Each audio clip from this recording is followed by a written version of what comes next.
Yan, mapagpalang araw po muling sa inyong lahat, mga sir, mga madam. Ako po yung nagbabalik yung lingkod, Agent Joel, dito sa bayan ng Alcala, Pangasinan. So meron tayong tinitignan dito, 17 hectares. So meron siyang along cemented road sa harap. Video ko rin po mamaya. Meron siyang, doon ako magtatapos.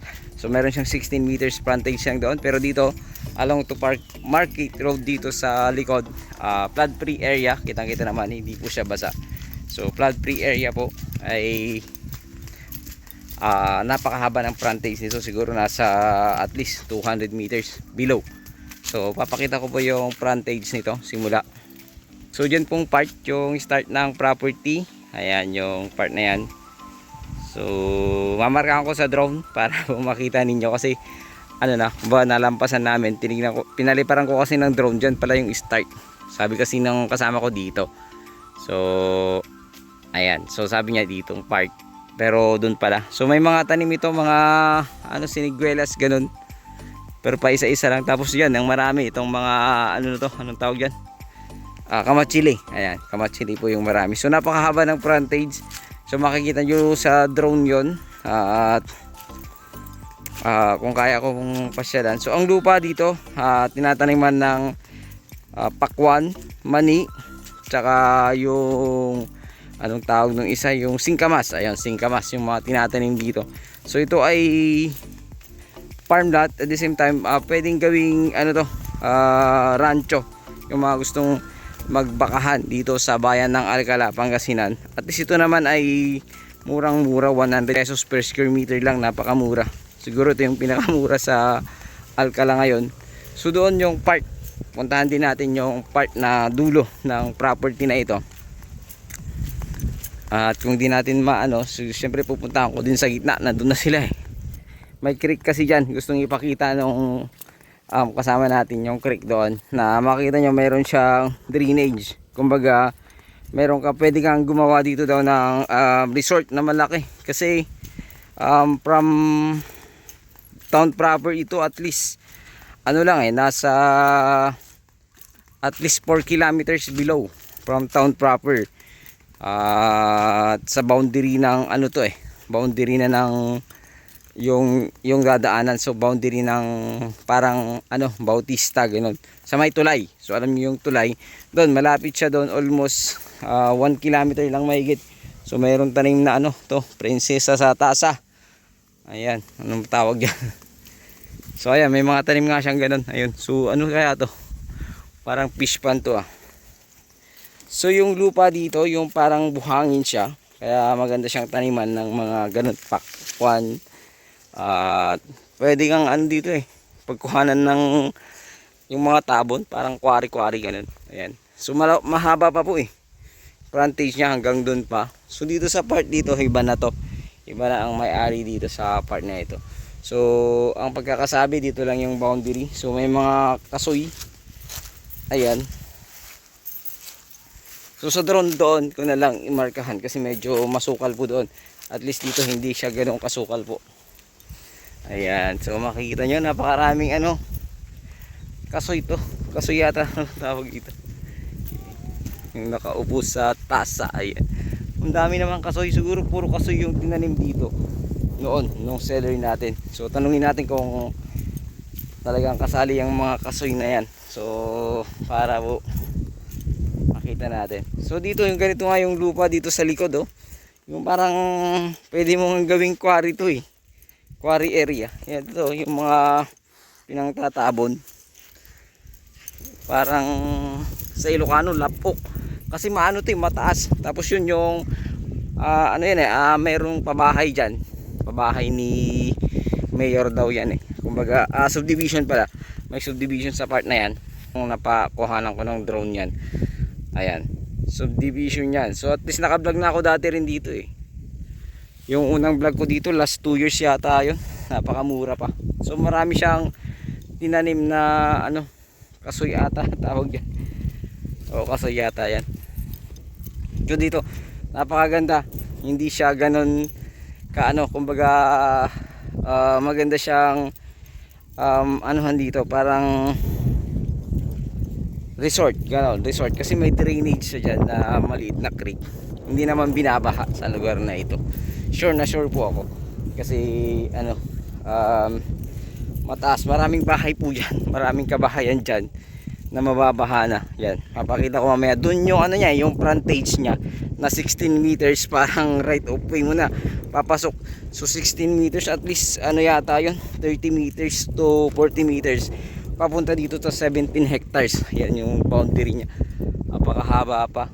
So ang alam ko may makukuha pa dyan sa masukal na yan, dyan sa part na yan dito sa property. So ayun, bayan ito ng Alcala, Pangasinan.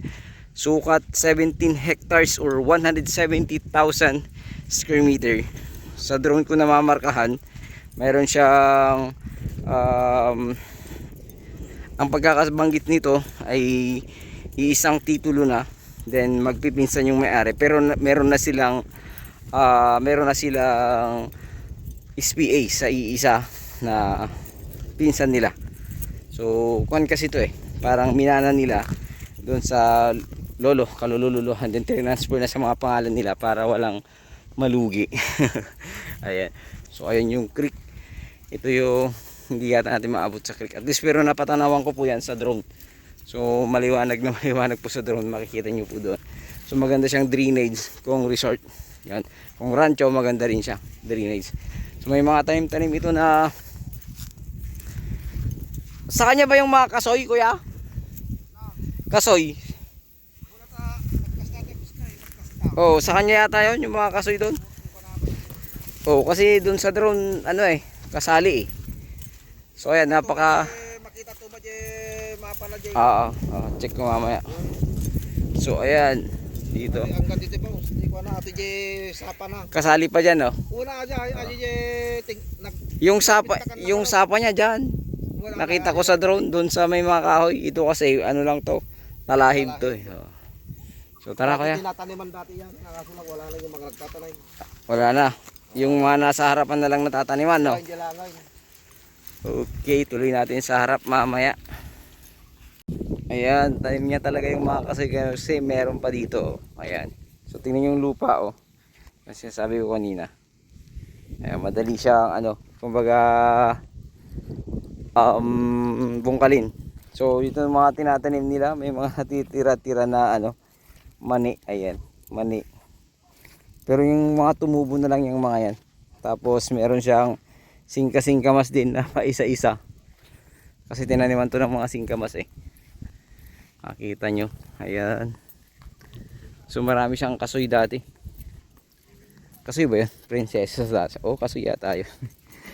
Search ko mamaya. So marami din siyang maganda to, flat area, flat land. Meron siyang sa gitna, kumbaga creek na maliit, parang waig sa Ilocano. So pwedeng drainage yun kung gusto mong magkaroon ng resort dito sa bayan ng Alcala na malaki. Ayan, so malapit siya sa sa subdivision na ginawa ng mayor ng bayang ito. So maganda rin nito kung subdivide mo ba ng araw, maganda kasi meron na diyang mga kubo-kubo pa lang naman, tapos may mga bahay pa isa-isa. Pero dyan sa part na yan, maraming bahay dyan yung part talaga na maraming bahay. So itong daan na to, yung sinasabi ko kanina na farm to market road, daan po yan, dudugtong sa may sa may subdivision or yung pinagawa niyang subdivision ni mayor.